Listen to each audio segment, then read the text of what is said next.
Eh bien bonjour les amis, bienvenue aux auditeurs et auditrices de cette nouvelle chaîne des Chroniques du Sherpa.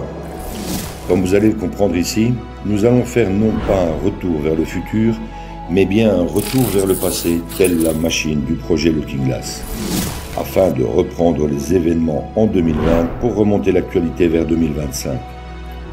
Je vous invite à me suivre au travers de mes très nombreuses analyses de situation qui ont rythmé ces dernières années au gré d'une multitude de sujets clivants concernant le plan divin et christique de l'Alliance et de la communication militaire Q. Du nouvel ordre mondial mort-né au nouveau monde et à l'âge d'or qui se profile à l'horizon, vous comprendrez un peu mieux ce plan militaire américain au travers de plus de 155 analyses écrites en temps réel et éditées en podcast par une très belle équipe d'âmes éveillées. Pensez à vous abonner à la chaîne et cliquez sur le pouce si vous en appréciez le travail. Merci à toute l'équipe Z qui œuvre sans compter ses heures pour offrir ces infos à l'humanité. Bonne écoute à tous et à toutes.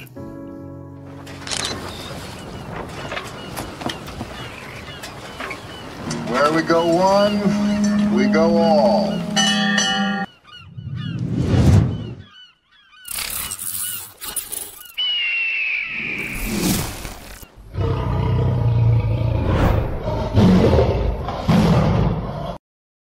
Analyse du 9 octobre 2022, Thierry Pirlot, Sherpa One. Octobre rouge, l'époque des doutes en cascade. J'attire votre attention sur le fait que les écrits de Sherpa contiennent plusieurs liens vidéo et articles qui sont mentionnés en descriptif de ce podcast pour une meilleure compréhension. Quel genre de complologue êtes-vous ? Le complologue rageux qui doute en permanence et qui est à deux doigts de la désertion ? Ou le complologue vertueux qui a une confiance inébranlable dans le plan ? Souvenez-vous que Q a dit plusieurs fois dans ses drops que nous allions douter de tout et de plus en plus, qu'il ne faudrait pas nous éloigner de notre mission. Stay in the line, soldiers.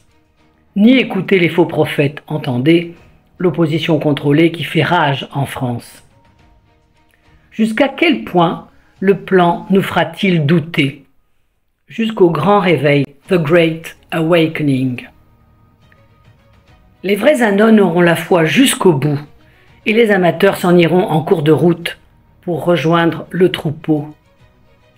En ce qui me concerne, mon niveau de foi et de croyance est tel que nous pourrions vivre un an en dictature complète, dans les larmes et dans le sang, dans un climat où tout serait complètement fake, avec le nom qui s'installerait pour de bon, que je ne dévierais pas d'un centimètre par rapport à tout ce que j'ai compris, vu et lu au fil de toutes ces années et depuis l'arrivée de Trump il y a déjà 6 ans. C'est probablement ce qui me distingue de par ma formation militaire de tous ces esprits tièdes qui ont tendance à douter et à changer de discours sur les réseaux sociaux. Je vais vous donner un bon exemple de ce que nous vivons, nous, les lanceurs d'alerte et éveilleurs QAnon. Prenons l'équipage d'un sous-marin nucléaire qui se retrouve en alerte DEFCON 1, complètement isolé du monde et qui n'écoute plus aucun message, ami comme ennemi, car seule sa mission importe et absolument rien ne doit interférer. Le commandant n'y voit ni bien ni mal, ni possibilité de retourner en arrière, ni de comprendre ce qu'il se passe réellement en surface. Il est complètement isolé et la civilisation sur Terre est déjà possiblement à moitié détruite. C'est le narratif du film À la poursuite d'Octobre Rouge, où Sean Connery ne suit que son intellect et son bon sens pour mener sa mission à bien, tiraillé par le doute qui l'assaille en permanence sur le fait de faire ou non le bon choix. Cette analogie faite par Q avec Octobre Rouge n'est pas un hasard ou du show, mais bien une opération psychologique à l'attention des anontes. Ils se reconnaissent à cette heure dans cette période où l'avalanche de doutes et les crises de foi inhérentes à cette lutte font rage sur les réseaux sociaux. On retrouve également cette analogie à travers le film White Squall de 1996 avec Jeff Bridges, dont Q fait mention plusieurs fois dans ses drops. En effet, c'est un film qui exprime le courage d'un équipage face à l'adversité, l'éducation permanente des matelots sur un bateau, l'importance du travail en équipe, l'obligation de compter les uns sur les autres, where we go one, we go all, et qui met également en exergue des phrases clés qui reviennent souvent chez les Anones. Q savait que le temps serait long, que nous allions, entre résistants, nous déchirer et nous diviser, à l'instar des poilus coincés dans leurs tranchées depuis 2 ans, notamment entre anti-Q et pro-Q, dark to light. Nous sommes un peu dans la même situation que cet équipage de sous-marins, séparés de nos familles et de notre patrie, en immersion sur les réseaux pour nos missions d'éveil.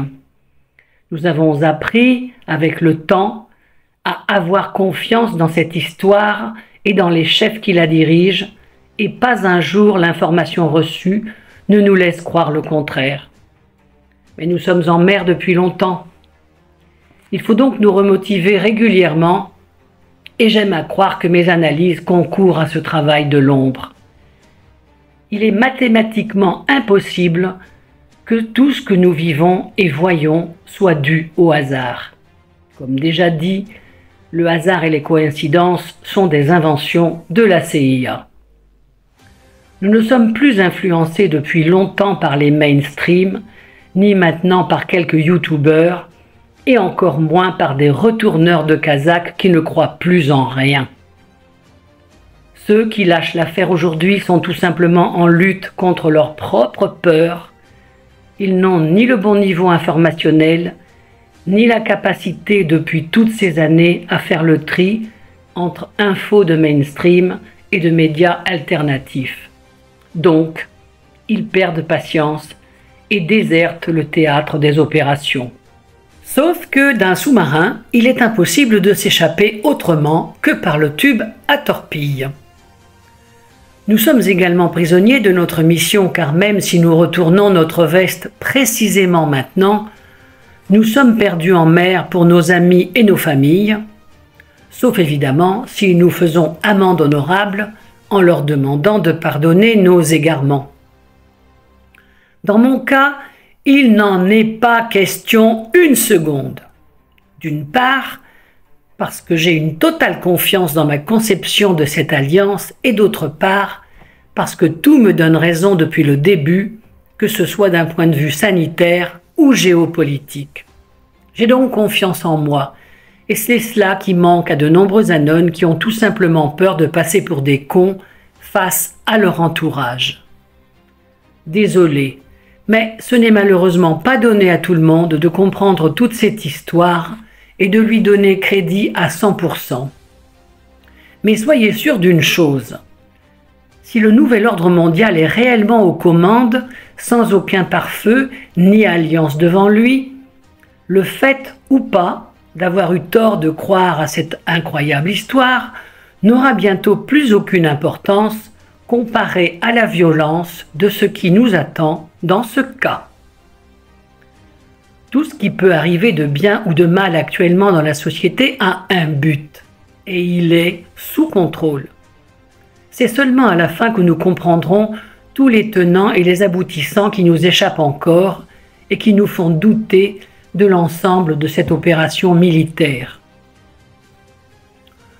Tous ces gens qui croyaient avoir tout compris et qui suivaient cette histoire de loin, comme une série Netflix, n'ont plus la foi, car ils n'ont rien cherché par eux-mêmes et du coup n'ont rien découvert ni compris par eux-mêmes, et c'est pourquoi à ce stade, ils ne peuvent plus rien croire.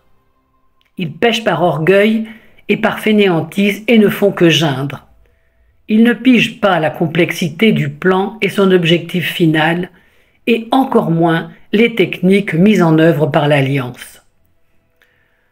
Nous sommes probablement quelques millions d'anones de par le monde à avoir dépassé le stade du jugement, du mépris, du ridicule et des moqueries. Nous avons atteint ce niveau de compréhension qui nous permet d'expliquer tout ce que l'on veut sans aucune limite ni complexe, tant sur l'alliance que sur l'existence de forces supérieures. A contrario de certains pseudo-éveillés, toujours bloqués dans leur zone grise et encore inconscients actuellement du travail de Minotaure de quelques dizaines de vrais lanceurs d'alerte, tels que Alexis Cossette de Radio-Québec ou Julian Assange, avant qu'il n'ait été mis en sécurité par le MI5. Désormais, ignorer le travail de ces personnes devient difficilement compréhensible et acceptable. Cossette a même été capable d'expliquer pourquoi Trump a poussé les vaccins avec sa vidéo Opération Warp Speed ou encore le pourquoi du comment de sa perquisition à Mar-a-Lago. Il faudra aussi se rappeler que c'est le seul lanceur d'alerte francophone au monde qui aura pu interviewer le général Flynn et Sidney Powell. Si je me laissais gagner par mes émotions, je dirais même que Cossette est, par la force des choses, un vrai white hat. Pour résumer, j'estime qu'il y a maintenant 3 niveaux informationnels, hormis le niveau 0 des moutons. Le niveau rookie des nouveaux éveillés qui veulent tout savoir et tout comprendre en 5 minutes. Ce sont les plus fatigants. Le niveau de la Grey Zone, où nous retrouvons toutes les 2e et 3e audiences, comme le dit Mohamed Diallo, et qui tournent en rond, frustrés de n'avoir jamais réellement pris le temps de chercher à comprendre les choses et qui deviennent de vrais rageux, complexés par leur ignorance. Ce sont les plus dangereux car potentiellement déserteurs. Le niveau pro est opérationnel de Q, avec de vrais anones ayant reçu leur feuille de route du général Flynn.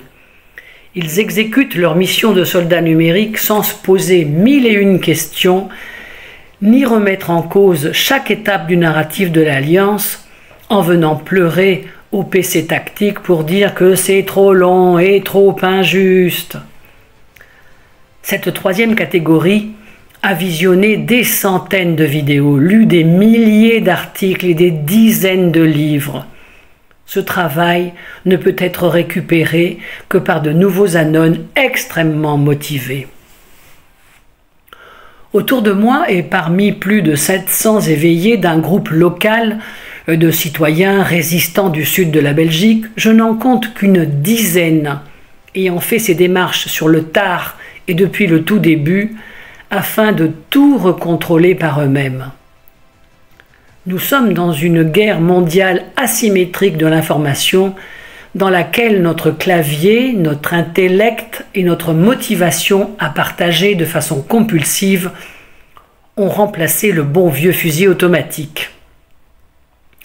Dans cette guerre en cours, les niveaux d'information d'opérations militaires, de contre-mesures et de désorientation sont tels que nous ne pouvons en comprendre qu'une petite partie à notre humble niveau. Mais nous devons tenir bon dans notre mission, car aussi insignifiante qu'elle puisse paraître, c'est la somme de toutes nos actions qui contribuent à la réussite de ce plan magistral de sauvetage de l'humanité. Et quel meilleur indicateur que la chute d'audience phénoménale et irréversible des médias mainstream. La foi des vrais anones soulève des montagnes.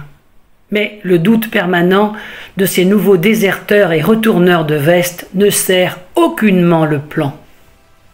Alors, quel genre de complologue êtes-vous?